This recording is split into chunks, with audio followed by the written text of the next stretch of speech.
Paz seja convosco. Louvamos a Deus. Ele está no meio de nós. Amém. Louvamos a Deus por esta feliz oportunidade de estarmos juntos num ambiente controlado, com uma temperatura agradável, com água à disposição, com uma cadeira para você sentar. É um privilégio de Deus que nós temos que sempre que nós entrarmos na casa do Senhor, levarmos em conta as coisas que Ele faz, as coisas que Ele nos concede, mesmo as pequenas coisas. Em nosso último encontro, estivemos meditando sobre o tema O Julgar com Misericórdia. Apenas na igreja, a gente vai ouvir falar que julgamento é um ato de amor. Há vários tipos de julgamento. O julgamento ele pode ter a motivação de ajudar, e é realmente um ato de amor. Ou também o julgamento ele pode ter a motivação da destruição. Como que eu destruo com o julgamento? Quando o meu objetivo não é cuidar. Meu objetivo é fazer com que as pessoas elas sofram, com que eles sejam diminuídos, que eu fique maior. Há uma ordenança na palavra de Deus dizendo, julgue com amor. Toda vez que eu venho a esse altar, trazer uma mensagem a você, o meu objetivo é trazer um julgamento para você, mas um julgamento de amor. Para que você venha refletir na tua vida, refletir as coisas que você está fazendo, se elas são conforme a Cristo ou não. Mas também existe uma contra-ordem na palavra, diz, não julgueis. E nós temos que desenvolver, porque sabemos que nas Escrituras não há contradição, nós temos que desenvolver o discernimento, sempre dependendo do Espírito Santo, para nos trazer a luz e podermos aplicar cada julgamento de uma forma correta. Aquele que posa de juiz, ele não pode alegar desconhecimento da lei pela qual ele mesmo julga. Jesus, ele quer que nós tenhamos discernimento na proclamação do Evangelho. Ele quer que nós tenhamos misericórdia. Devemos, por isso, discernir a mente e, ao mesmo tempo, procurar não julgar com dureza de coração. E é isso que nós somos chamados. Nós somos chamados à manifestação do amor através do juízo, através do julgamento.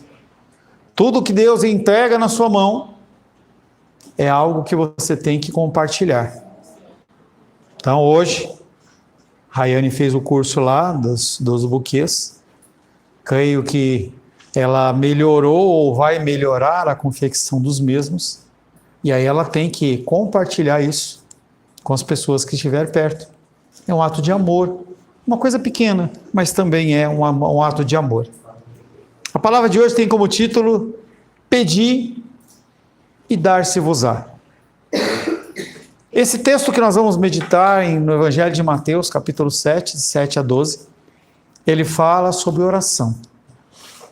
Oração é um tema que não é um tema tão agradável, porque as pessoas elas estão acostumadas ou desejosas de ter resultados rápidos. E nem sempre a oração ela traz um resultado rápido. Nós estamos acostumados agora com esses tempos, e isso não é uma coisa de sei lá, 20 anos para cá, não é algo que, por exemplo, quando eu tinha a idade do Daniel havia, em que você entrava no local e você comia um lanche rapidamente, como a gente vê hoje, ou o prato está pronto, ou você liga para o cara e o cara manda para você o alimento rapidamente, e se atrasar mais que 10 minutos você não paga o refrigerante. São coisas desse tipo que nós convivemos.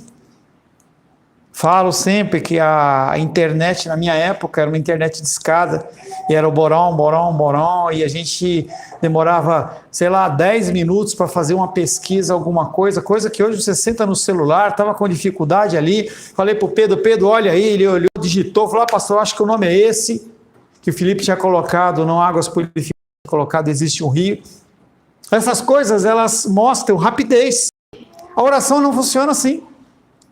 A oração ela é mensurada segundo a vontade de Deus, o tempo de Deus. Esse tempo de Deus que é refletido dentro do nosso tempo cronológico aqui. dentro do nosso tempo cronológico aqui. Ele pode responder rápido, como pode não responder rápido. E nós temos que tomar muito cuidado com isso. Por isso que essa frase e outras que nós vamos ler, elas não são para serem utilizadas como uma fórmula mágica. Mateus capítulo 7.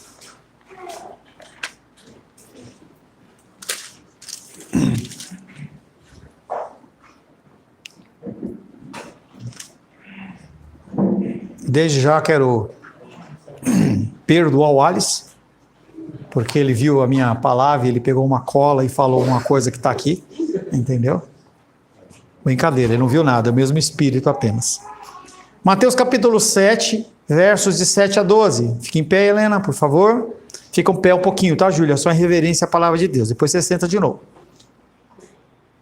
Evangelho de Mateus, capítulo 7, versos de 7 a 12. Assim diz a palavra de Deus. Pedi e dar-se-vos-á, buscai e achareis, batei e abrir-se-vos-á. Pois todo o que pede recebe, o que busca encontra, e a quem bate, abrir-se-lhe-á. Ou qual dentre vós é o homem que, se porventura o filho lhe pedir pão, lhe dará pedra? Ou se lhe pedir um peixe, lhe dará uma cobra? Ora, se vós que sois maus sabeis dar boas dádivas aos vossos filhos, quanto mais vosso Pai, que está nos céus, dará boas coisas aos que lhe pedirem. Tudo quanto, pois, quereis que os homens vos façam, assim fazei-o vós também a eles, porque esta é a lei e os profetas. Palavra do Senhor, amém?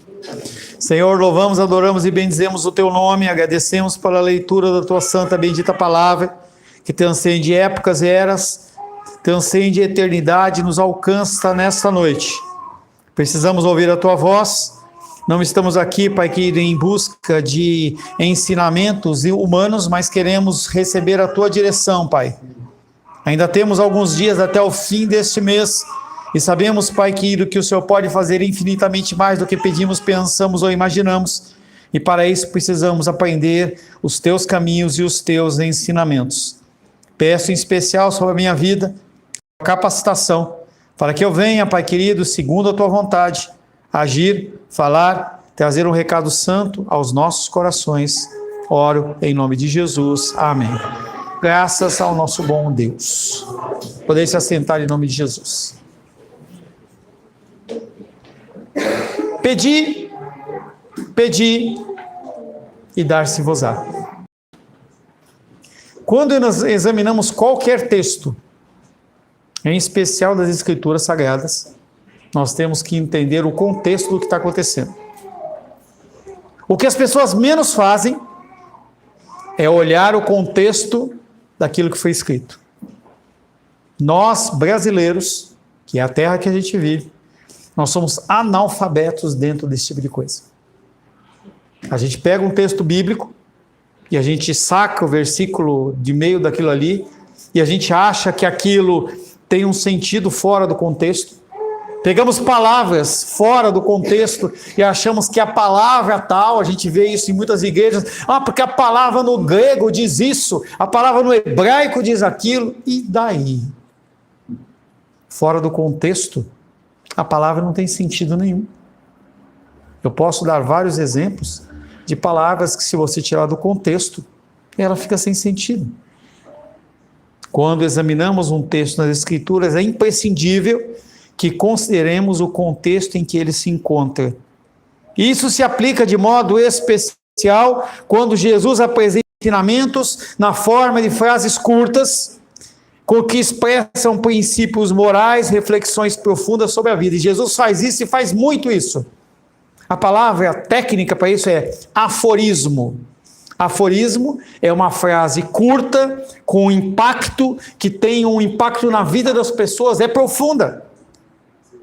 Se você vê, por exemplo, as frases que são compartilhadas lá no Glorify, você que olha lá, vai lá no grupo, não mais recebe pela lista de transmissão, você vai ver que naqueles quadrinhos existem frases de escritores ao longo da história em que a pessoa tem aquele pensamento, aquele insight, ele coloca aquela frase, e se você pensar, você vai imaginar aquilo ali traz um grande ensinamento para você.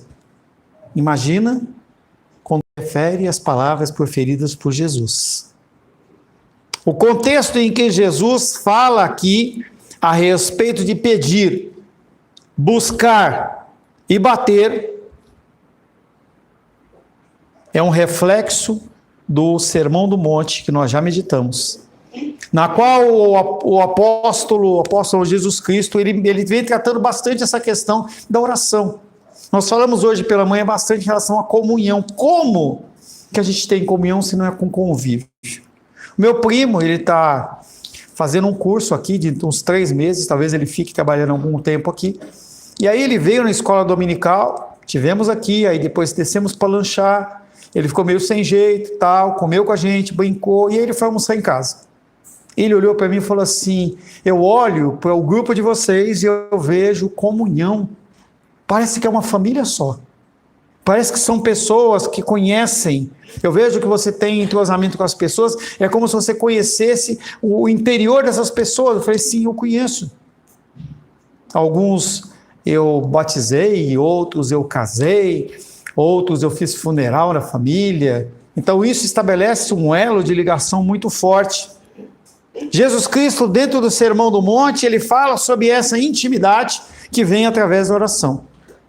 2 dos mais importantes meios da graça, eles são a palavra de Deus, pela qual Deus fala comigo e com você, e a oração, pela qual eu falo com Deus. É uma via de 2 mãos. Muitas pessoas não leem as Escrituras e apenas oram. Tem pessoas que apenas leem a Bíblia e não oram. E o cristão, ele tem que tanto ler a Bíblia como orar. A leitura da Bíblia tem a ver com você receber a direção diretamente do altar de Deus sobre o que você tem que fazer e como você tem que agir. Eu sou apenas um facilitador aqui, porque a ordenança na palavra de Deus é que haja um pastor. Mas você tem a capacidade de desenvolver um relacionamento com Deus em que você vai ouvi-lo. Em que você não precisa, diante de uma exposição que eu vinha trazer para você, você se espante. Não, você já está a par daquele texto, porque você está lendo. É algo que eu insisto com vocês veementemente, para que vocês leiam a Bíblia, e leiam a Bíblia, e leiam a Bíblia. Chega um momento em que simplesmente eu deixo correr. E aí a responsabilidade é apenas sua. Hoje isso eu tenho trabalhado dentro da nossa igreja, somente com o Daniel, e ele tem pegado o ritmo, e todo dia ele vai lá e manda para mim, ó, li tal coisa, acabei o livro de Atos, acabei não sei o quê, e cada vez mais, o que eu falar aqui não vai ser uma coisa que vai ser tola para ele, não vai ser uma coisa que vai ser uma coisa fútil ou vã para ele, porque ele vai lembrar dos textos que ele leu, através da exposição, vai ter um entendimento, e ele vai falar, pô, isso aí tem a ver, e isso é cristianismo. E aí depois que você lê, você começa a orar aquilo que você leu. É a linguagem de Deus. Não é necessariamente você ficar com labachuras e demanaias, mas você ler textos bíblicos e você orar. Já compartilhei com vocês, já falei, tenho usado a prática de salmos através da, acho que inteligência artificial ou não, em um ritmo chamado blues, e eu me ajoelho lá, coloco aquele som lá, e eu fico 5, 10, 15, 20 minutos só ouvindo aquilo entra no meu coração, e impregna no meu coração, e eu me sinto bem, porque é a palavra de Deus, e eu ali no meio, eu vou interagindo, e eu falo, o Senhor é isso mesmo, o Senhor é o meu pastor. Essa questão que nós estamos falando é toda a questão de relacionamento com Deus. Os próprios discípulos, dedicados ao estudo da palavra de Cristo, reconheciam a estreita ligação entre o poder sobrenatural que Jesus demonstrava em sua vida de oração, que era excepcional. Se você ler os evangelhos ou reler os evangelhos, você vai ver quantas vezes Jesus orou. Quando ele inicia o ministério dele, ele vai convocar os discípulos para o seguir, ele separa um tempo para ir orar. Quando tem a manifestação dele andando sobre as águas, antes ele estava separado orando. E a gente vê essa condição de Jesus Cristo orando. Cada ação dele, ele orava, Pai, eu faço isso para que as pessoas te conheçam. Ele está orando. Os discípulos olhavam e falavam assim, esse sobrenatural, ele se manifesta em Jesus por causa da oração. Ele era 100% Deus, mas também era 100% homem. A manifestação dos milagres e maravilhas eram pelo homem.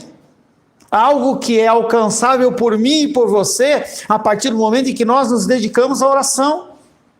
Conversava com a Vânia ontem, exatamente sobre essa condição, em que nós temos que orar mais. Nós temos que acreditar que o sobrenatural de Deus, ele muda através das nossas orações. Mas nós não usamos essa arma, nós não usamos essa ferramenta. Por que nós queremos sempre vencer as coisas com as forças dos nossos braços?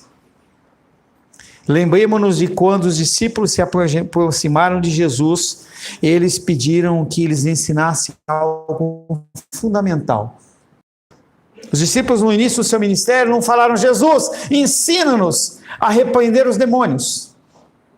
Ele não falou para eles. Eles não falaram para ele: Jesus, nos ensina a curar. Jesus nos ensina a ter uma provisão.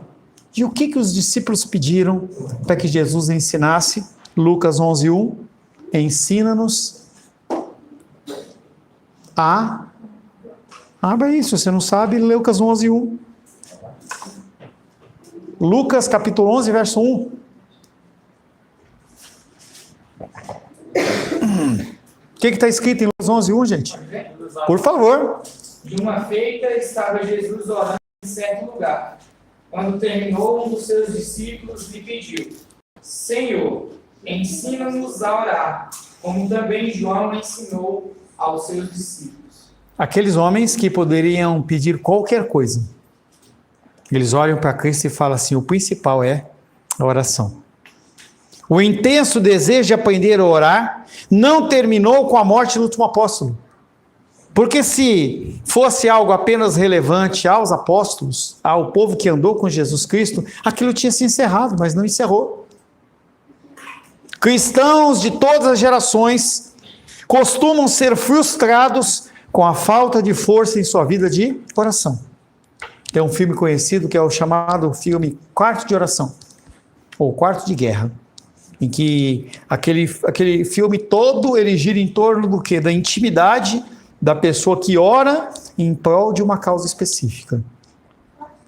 Mas nós estamos tão acostumados com o pedir e receber rápido, que parece que a gente vai lá na lanchonete e fala: eu quero um x-salada. Aí o cara demorou 2 minutos, você já pagou e você vai embora. Não funciona assim no reino de Deus. Todos nós sabemos que a oração é vital à vida espiritual, e por vezes consideramos como uma mera obrigação a ser cumprida, ou uma disciplina a ser seguida, em vez de um privilégio. Nós oramos às quartas-feiras, das 20 às 21. Algumas pessoas têm aderido, outras vão quando têm vontade. Alguns trocam o dia, trocam a hora. Alguns esquecem. Alguns acham que podem simplesmente abrir mão. Mas isso é um privilégio. Eu nunca fiquei preso. Nunca tive essa experiência e nem quero. Mas as pessoas que já ficaram presos, eles recebem um privilégio de trabalhar. Tem o privilégio de trabalhar. E a pessoa, ela trabalha como um privilégio. Mas se ela fizer qualquer coisa de errado, aquele privilégio é cortado. E a pessoa é obrigada a ficar no ócio, ficar lá na cela, ficar pensando besteira, porque ela não pode trabalhar. Oração, comunicação com o Deus Pai Todo-Poderoso é um privilégio que nós temos. E o que acontece é que, muitas vezes, você não dá valor a isso, porque você tem essa liberdade. A igreja perseguida, as pessoas não podem se reunir. Na igreja perseguida, as pessoas não têm a Bíblia para poder ler. Talvez elas tenham uma folha. A pessoa pega uma Bíblia, rasga uma folha e entrega na mão da pessoa para que ela possa ler, e a pessoa lê aquilo de trás para frente, de frente para trás, ela decora aquele texto, porque ela sabe que aquilo ali é vida. E aí o que acontece comigo, com você? Vivemos no contexto ocidental, que não há perseguição, em que nós podemos falar de Cristo à vontade. Você pode comprar Bíblias quantas você quiser, das diversas versões, inclusive falar que diversas versões não são boas o suficiente. E aí, por esta facilidade, o que você faz? Deixa ela de lado. Deixa de lado. A vida cristã, ela é uma vida de busca, de pedido e de esforço. O que oração não é? No contexto imediato, Jesus havia acabado de abordar o problema da preocupação e da ansiedade. Nós trabalhamos na semana passada, retrasada. Não andeis ansiosos por coisa alguma. E ele dizia para os discípulos, não se preocupem com comida, bebida e vestuário, porque o vosso Pai Celeste sabe que vocês necessitam dela, e Ele vai conceder. Mateus capítulo 6, verso 33, abre aí por gentileza.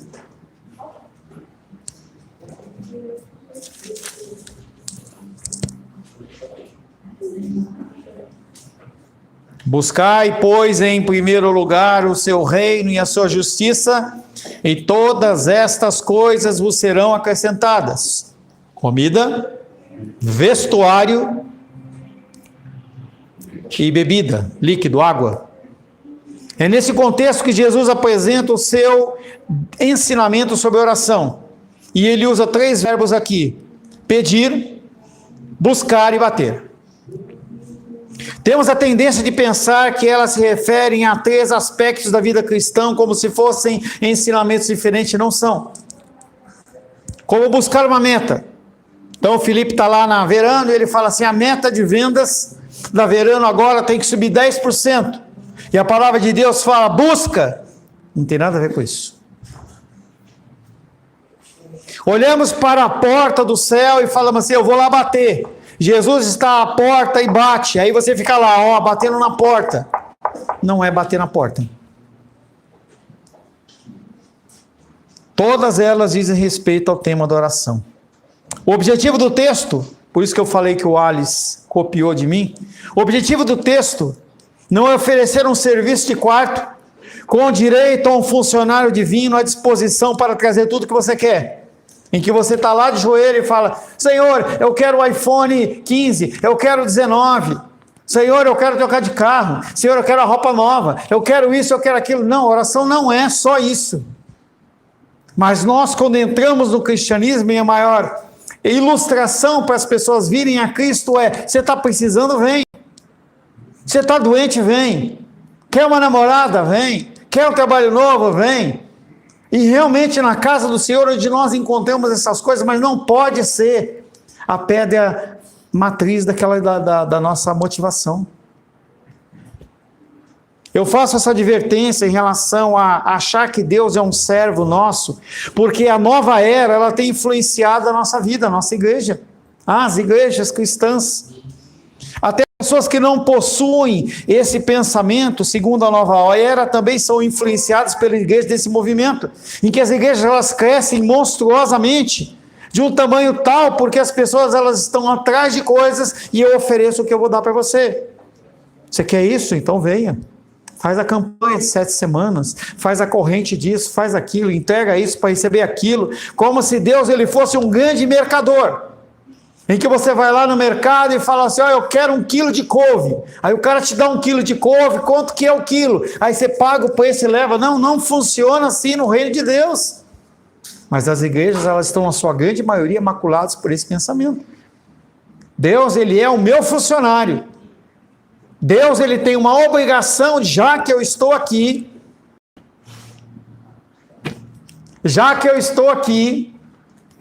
você tem que me dar o que eu quero, Deus. E aí eu olho as crianças, e é exatamente isso. Eu vejo as crianças crescendo, mas eu vejo algumas que ainda, muitas vezes, ainda agem disso. É porque não me deu o que eu quero. E eu falava hoje pela manhã, uma coisa que eu não tenho saudade, é de criança pequena com meu filho. Eu acho mó legal, entendeu? Eu pego a Isabela, brinco com ela, cheiro ela, entendeu? Mas depois pega de volta. A minha eu já criei. os meus eu já criei. Mas são fases.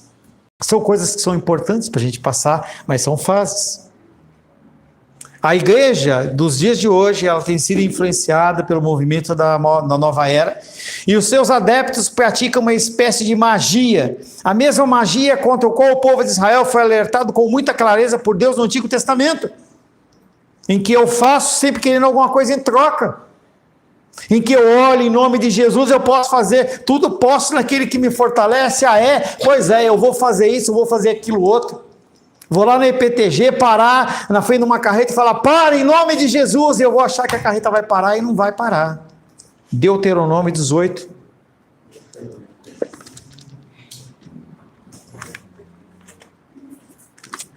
Deuteronômio, capítulo 18, versos de 10 a 12.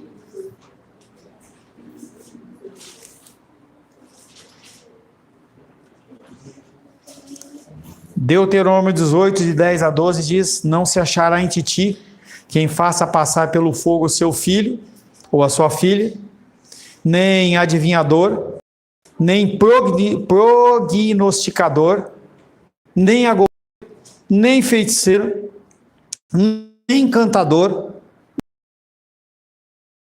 nem mágico, nem que consulte os mortos. Com esse retrato, as pessoas elas vão para a igreja buscar uma palavra. Eu estava num casamento e o rapaz lá, que estava lá no casamento, ele olhou para mim, já falei para vocês, ele falou assim, pastor, você não tem uma palavra para mim? Eu fiquei olhando para ele assim, querendo entender o que ele queria. Na verdade, ele queria que eu abrisse a caixinha de promessas, tirasse um versículo assim do meu coração e falasse assim, assim diz o Senhor, você vai ser rico, você vai ser próspero, você vai vencer, As pessoas usam os textos bíblicos como se fosse mágica.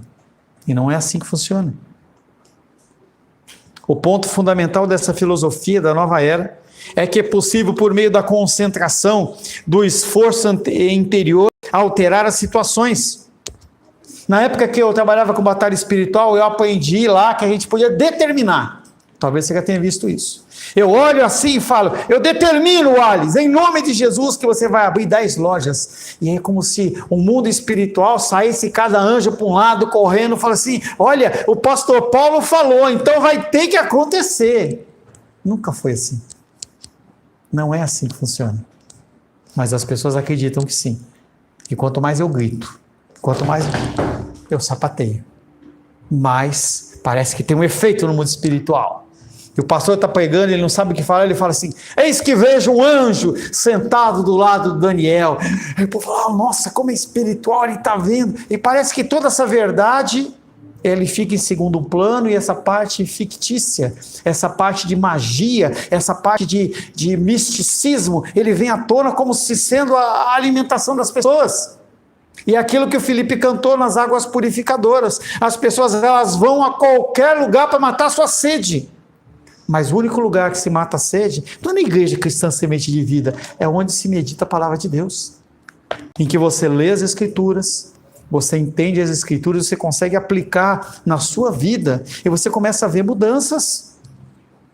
Não é o sapateio, não é a dança, não é o pulo, não é o reteté, não é as línguas estranhas, é viver segundo as escrituras.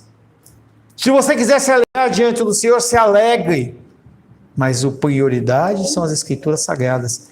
Por isso que eu brinquei com os meus queridos na semana do carnaval. Vocês vão lá mesmo? E aí o Moisés falou, postou lá, que ele foi lá no show, entendeu? É legal, o povo canta. Você teve quanto tempo lá? Uma hora? 2 horas. Você ouviu alguma exortação? Alguém chegando para você e falando assim, você tem que se corrigir. O que era? A vitória! Vamos lá, povo de Deus, é vitorioso, e todo mundo pulando, dançando. Hoje, Moisés e Carlos fizeram a luta. Se eles entrassem no ringue, dançando, pulando, tal, eles tinham tomado um supapo e eles estavam com a carinha bem murchinha aqui, porque eles tinham perdido. E por que eles venceram? Além de tudo, por causa do esforço, da dedicação. Tenho certeza que vocês se esforçaram e se dedicaram para que vocês, quando fossem lá, apresentassem o seu melhor. Mas se alguém chegar e falar assim, não, Carlão, você está demais, você não precisa de nada, não, está tudo certo. Você entende a dinâmica da nova era, em que eles oferecem pão e circo. Isso é uma expressão da época do Império Romano. Pão e circo. As pessoas estavam morrendo de fome, as pessoas estavam passando dificuldade no Império Romano, porque sistemas totalitários e autoritários, a nata vive muito bem. E eles ficam jogando pão para vocês. Quando você olha os filmes da época de Roma, o que acontecia?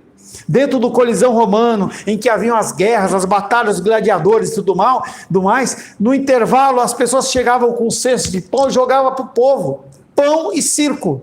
O que é o carnaval no Brasil? Pão e circo. O que são as igrejas evangélicas em uma grande parte? Pão e circo.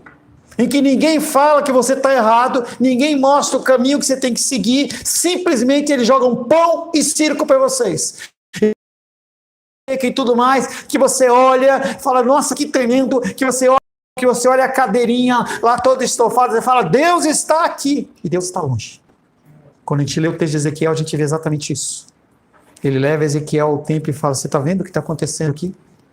As pessoas estão adorando ao Deus Sol, tem a figura de Talmuz, que era uma entidade lá, que era da colheita, e eles adorando a entidade, e todo mundo de costa para o altar, e aí ele chega e fala assim, eu estou indo embora. E aí a cena mostra a figura de Deus sentado no querubim e ele indo embora. E aí o salmista fala, eleva os meus olhos para os montes, de onde me virá o socorro? O socorro não está nos montes, não está no templo. O socorro está no Senhor, que Ele está nos altos céus. Porque Deus não está nesse lugar, não está nesses lugares. E nós temos que ter esse discernimento. O ponto fundamental dessa filosofia é que é possível, por meio da concentração e do seu esforço, alterar as situações. Trata-se de dominar a matéria com a mente, o que é simplesmente uma forma de magia. Este conceito infiltrou-se na igreja, fazendo com que as pessoas pensem assim: se eu tão somente usar essa fórmula correta na oração e pedir exatamente o jeito certo, crendo, posso fazer qualquer coisa acontecer. E não faz. E se frustra. E as pessoas continuam acreditando que há uma palavra mágica, um estilo mágico. Qual que é, pastor, a forma correta? Deixa eu anotar aqui que eu vou orar exatamente como que você fez. Para ter do mesmo resultado e não tem.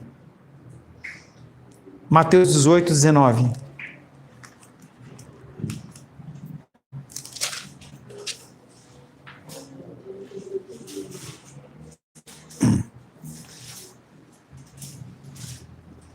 Mateus 18, verso 19, em verdade também vos digo, que se dois dentre vós sobre a terra concordarem a respeito de qualquer coisa, que porventura pedirem, ser-lhes-á concedida por meu Pai que está nos céus. As pessoas leem um versículo como esse, e aí eles pensam, vamos nos juntar, e vamos orar pelo fim da guerra, não sei o quê. Vamos orar para que haja isso, haja aquilo, para que o governo mude, para que... Essa ligação aqui, ela não tem a ver com eu concordar com você, ou você concordar comigo. Senão tudo já tinha acabado, todos os problemas tinham acabado. A gente se reunia aqui assim, olha, agora, em nome de Jesus, toda a enfermidade do câncer está eliminada. Pum! E as pessoas... Existe o sobrenatural de Deus em relação a essas coisas? É claro que existe. Mas é a regra? Não é a regra. Isso não significa que por concordarmos que as guerras deveriam acabar amanhã, isso acontecerá se o pedimos em oração. Já falei para vocês, há igrejas que estão reunidas orando para a salvação de Satanás. Que Satanás ele se arrependa. Que um dia Satanás ele entre na igreja, se ajoelhe, peça perdão a Deus e fica tudo certo. E não existe isso. O julgamento dele já foi determinado lá no Evangelho. Já foi determinado lá nos profetas. O julgamento dele já foi determinado lá no julgamento em Gênesis. E isso não vai mudar. O que ele pode fazer? Fazer com que você, Deus, deixe de glorificar o Senhor. Através da desobediência, através da falta no culto ao Senhor, através de qualquer motivação que você queira ter para não cumprir os desígnios do Senhor. A fim de compreendermos o que Jesus quis dizer, nós temos que entender a totalidade do seu ensinamento sobre oração, sem isolar declarações verdadeiras e transformá-las em fórmulas mágicas. Quanto mais você se dedicar a estudar a palavra de Deus, mais você vai entender os conceitos da palavra de Deus e como aquilo funciona. E você pode trazer facilmente para a sua vida natural. Então, voltamos ao exemplo da Rayane que fez o curso lá hoje. Com certeza, algumas coisas que antes ela fazia, ela vai deixar de fazer. Ela vai olhar para aquela situação porque ela já tem o conhecimento. Mas falei hoje pela manhã, conhecimento tem a ver com inteligência, não tem a ver com sabedoria. Sabedoria é a aplicação correta daquilo segundo os princípios do Senhor. O que fazer com isso? Será que essa possibilidade que Deus deu para Carlos e Moisés de vencer essa luta é só para eles ficarem felizinhos? Para o Moisés falar assim, olha, eu posto aqui o meu retorno e eu ganhei. Será que as nossas ações, elas circulam apenas no centro de nós mesmos? E eu venho trazendo sempre esse tipo de reflexão para vocês. Oramos pela vida de Felipe, Vânia e André na semana passada pelo livramento. Será que é só para o Felipe ter mais uma semana de trabalho? Será? Será que a enfermidade que a Menísia passou, que ela passou a cirurgia, é apenas para que ela tenha um tempo lá e comer a gelatina lá no hospital de base e depois voltar para cá? Será que é só isso? Será que a tua vinda hoje, aqui à noite, ela se remete apenas a você ouvir alguma coisa e voltar, ou você realmente aplicar? Estamos finalizando o segundo mês de fevereiro. Oi? Perdão. Estamos finalizando o segundo mês, que é fevereiro. Obrigado. Você já consumiu aí deste ano quase 10%. Talvez um pouco mais. O que isso mudou na sua vida? Você vai esperar o quê para ter mudança na sua vida? Jesus está voltando e se você não se consertar, você vai ficar com bodão. E não tem conversa. Dá risada. Espero que você dê risada subindo e não risada ficando. Porque se ficar, o pau vai comer. E aí não vai ter o espírito. Vai ter o consolo. Vai ser apenas luta, dificuldade e perseguição. Senhor, te louvamos, adoramos e bendizemos. Agradecemos pela tua graça, pelo teu amor. Agradecemos a ti, Pai querido, pelo teu cuidado, pelo teu amor, pela tua vida em nós. Que o Senhor possa, Pai, gerar em nós mudança e transformação. Que nós possamos crescer em estatura e fé diante do Senhor. Que nós possamos, Pai, ter os nossos olhos espirituais abertos em relação às bênçãos do Senhor, em relação às lutas e dificuldades. E nós possamos, Pai, buscar em Ti, mensurar o desejo que o Senhor tem para as nossas vidas de mudança e transformação. Que nós, Pai, não venhamos a nos conformar com este mundo, que nós não venhamos a conformar com situações agradáveis, tranquilas, mas nós possamos, Pai, sair em defesa da nossa fé. Nós possamos glorificar o Teu nome através da mudança real das nossas vidas. Oramos em nome de Jesus. Amém. Graças ao nosso bom, querido e amado Deus.